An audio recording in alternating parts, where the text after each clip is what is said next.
I wanted to share with you my art supplies that I'll be using for my 100-day project. That way, if you want to follow along, you can see what I'm using and look in your stash and see if you have something comparable. For the 100-day project, here's the information. Go to the 100dayproject.org. On Instagram, you can find it at @do100dayproject. And this is the hashtag they use, hashtag the 100-day project. I've just got a mechanical pencil here. I like a number 9 lead, 0.9, 0.7. I prefer a heavier lead in my pencils. I've got 2 brushes here. This is a Zen brush. It is an oval wash, and I believe it is the 1/2 inch. So what I love about this brush is when you get it wet, watch the point here. It gets a very nice point. And that's why I really like this brush. It's a nice size. It's great for washes. You can see how fat the body is here. Maybe not here. You can see how fat the body is. It holds a lot of water, which I really like, but yet the point is really nice and sharp. So I use this for bigger wash areas. And then I like this Princeton Aqua Elite number 8. It's the long round. So they have a lot of Aqua Elite brushes. I like the long round because of the point that it has. Look at that beautiful point. This is what I used in my Artful Advent. You watched that class. This is the brush that I used for that. I also have a palette here that has 18 colors. Now I'm getting ready to revamp this, and I will share that on YouTube. Should be the next video from this one, because the blues are not working for me here. The greens aren't. I've got way too many red and corals. I don't need that many. I don't use this yellow at all. So I will be revamping that. But I wanted a palette that was easily accessible. For 100 days, I don't want to have to be digging in my paints. I want to be able to create everything off of one palette. So let me show you what this palette can do of 18 colors. And I have a full video on this. I will link it in the description box. So this is what those 18 colors can do. And you see that it's very bright and vibrant. Like some of these colors are really intense, and I would almost never use those. So that's why I feel like it needs a more revamping. I love these tones down here. And I love some of the tones over here. Like I really love those 2 rows there. So that's why I need to spend some time and figure out what blues I want, what yellows I want, and that kind of thing. But I wanted you to see what 18 colors will give you. It's a lot of possibilities here. And this is just a watercolor palette that has a little tray that you can pull out here. I just leave the tray in. Some people don't, but I just like the tray. I don't know why. It's easier to rinse off. I just pull it out instead of getting my whole palette wet. And then I am using this Concertina sketchbook. This is an A5. It is C. White of Brighton Concertina book, and you can see here it says A5. I will have this link down in the description box as well. And what I really love about these Concertina books is it unfolds.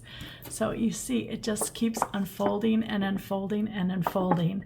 This little sketchbook has 70 pages, so 35 on the front and 35 on the back. So you can use both sides of the journal, which is great. I also like that it comes with a little carrying case. If you're doing mixed media though, it will not be able to go back into the carrying case once you are done, because you know with mixed media it expands. But with watercolor, I haven't had any problem, and I'm probably 3/4 of a way through my biggest one and no problems whatsoever.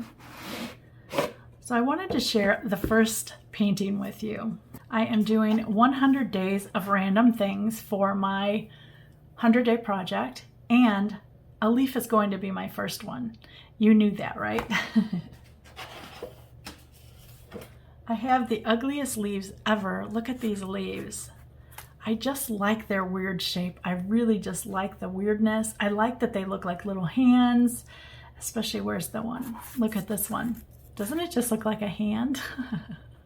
So that's why I picked this up. I picked it up because this is the top of the leaf, and it was just so wide and so weird looking. And I traced this leaf, I believe. Yep, that's the one I traced, and it's traced on just like that. So what I'm going to do is mix kind of, I want like a yellow red color. Think of more like a kind of a burnt sienna color to start that. So this I have Van Gogh Raw Sienna. It is my favorite raw sienna so far. I haven't found one that I really like better than it. And then I'm going to add a little bit of Daniel Smith Quin Sienna. And that's just what I'm looking for, kind of a burnt sienna color. I rarely use burnt sienna. I like to mix my own. I just think I like controlling how much orange is in there. Some of the burnt siennas are very dark already, so if I want to mute this, I want to be able to mute it myself instead of having it already done for me. I need a little bit of water, and I definitely need more yellow. That looks good. I'm going to just start at the top up here. I like this brush because it holds a lot of water, but the point is so beautiful that it lets me do every little bitty line without using a liner brush or a rigger brush, and I like that a lot. I like if one brush can do everything for me.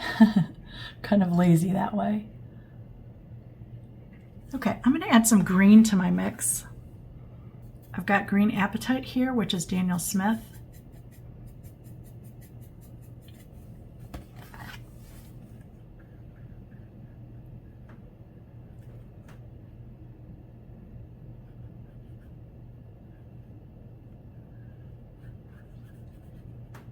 I'm going to splash. When I splash, it's with clean water. I dip 3 fingers in, and then I kind of fling it like this. Just fling down. Kind of snap your fingers.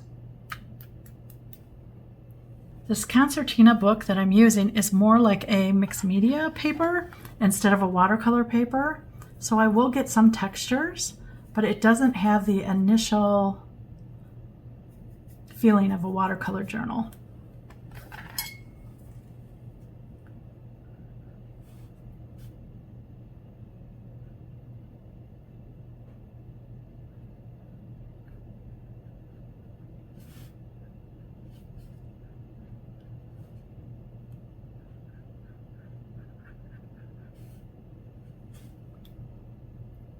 I'm going to go into straight raw sienna now over here.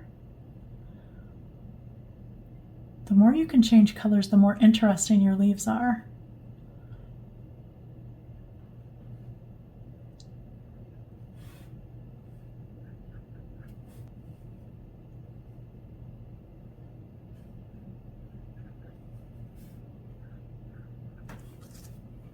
Going to splash again. If you're a fast painter, you wouldn't need to splash as much as I'm splashing, but because I'm filming and talking, it takes a little more time. I'm going to add a little bit more orange to this mix now. And my raw sienna again, and then I'm going to pull a pile over here, and I want to add some more green. I like having that dark color.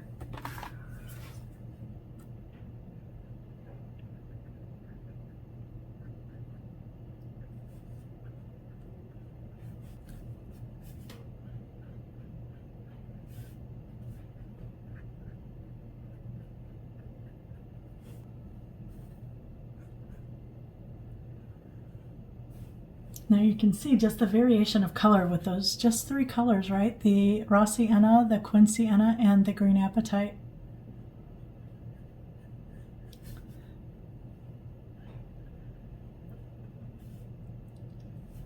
I want to drop some orange over here. It's kind of a yellow leaf, or a yellow section, I should say. And I'm going to splash.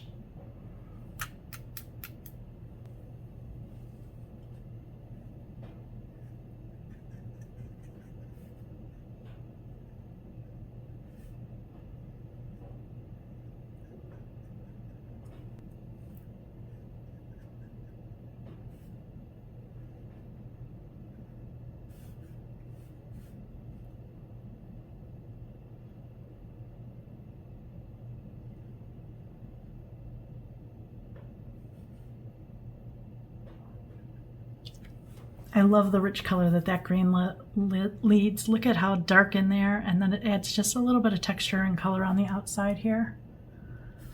I like that a lot. At the bottom here, I want to add a little bit more of the orange and the yellow together.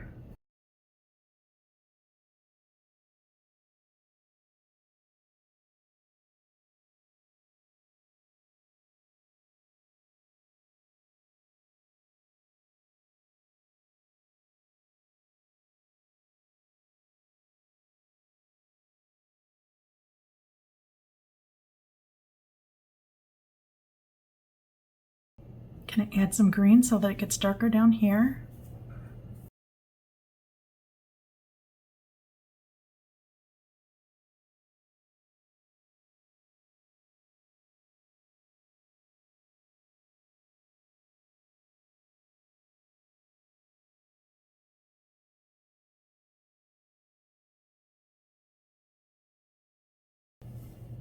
I'm going to touch into a little bit of sepia and just add it to that green.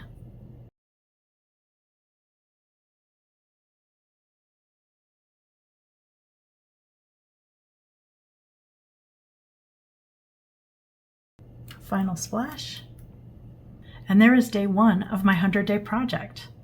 I'm going to dry it and then I will be back to show you all the beautiful details. I love the way the splash is, especially because I was really flinging the water. So if you do it soft and gentle, you don't get these washouts here on the outer edges, and I kind of like those.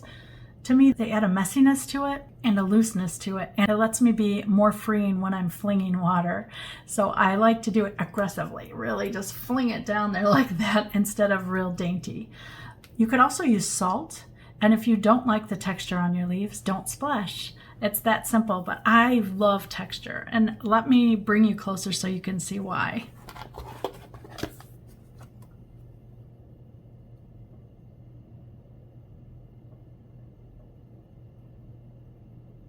Isn't it gorgeous?